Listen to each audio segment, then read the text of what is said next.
Yo mga idol, kamusta? Sports Talk PH nga pala. Ang buwelta ni Casimero, pag-usapan natin yan mga idol. Ngunit bago ang lahat ay huwag kakalimutang mag-subscribe at i-click ang notification bell button for more sports talk.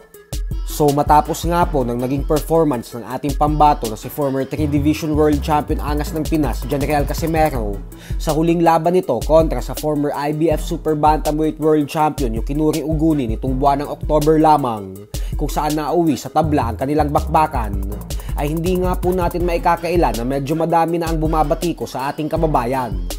May mga fans po kasi na nagsasabing laos na daw si Casimero, tapos hindi pa daw ito nakakakuha ng mga bigating laban magmula nang lumipat ito sa Treasure Boxing Promotions ni Masayuki Ito. Kaya naman dahil dyan ay hindi na nakapagpigil pa si Casimero at bumanat na din sa mga bashers niya sa pamamagitan ng post sa kanyang official Facebook page na Cuadro Alas It's My Boy. Ayon po kasi kay Casimero ay laos na daw siya tapos wala pa siyang laban, subalit bakit daw ba lagi pa din siyang pinag-uusapan? Kumbaga mga idol ay ang pinapalabas po ni Casimero dito ay hindi pa talaga siya laos kasi lagi pa din siyang pinag-uusapan ng mga Pinoy boxing fans. Sa kabilang banda naman mga idol ay sa latest interview nga po sa former 6 Division World Champion and Golden Boy promoter Oscar De La Hoya ay kinumpirma po nito na ang gusto daw ng kanyang alaga na si Ryan Garcia ay ang makatapat ang kasalukuyang WBA Junior Welterweight World Champion Rolando Romero para sa kanyang susunod na laban sa buwan ng Marso sa susunod na taon.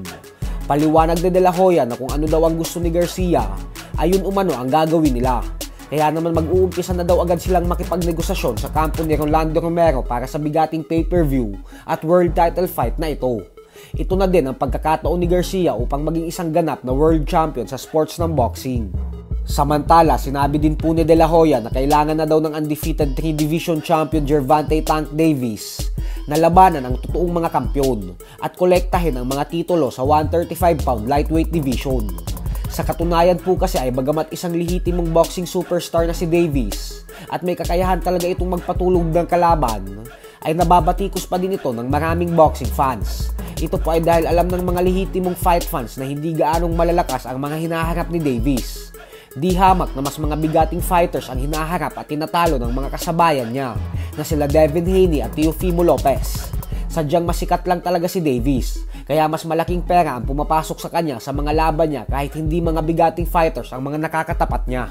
Kung gusto ni Davis makuha ang respeto ng mga fans at kapwa niya mga boxing superstars, ay kailangan itong patunayan ang kanyang sarili sa pamamagitan ng paglaban sa mga kapwa niya malalakas. Katulad ng ginawa ng Unified Welterweight World Champion Terence Crawford, kung saan pinatahimik niya ang mga bashers niya sa pamamagitan ng pag-knockout sa dalawang halimaw ng welterweight division na sila Sean Porter at Errol Spence Jr. So hanggang dito na lang po muna tayo mga idol. Sports Talk PH.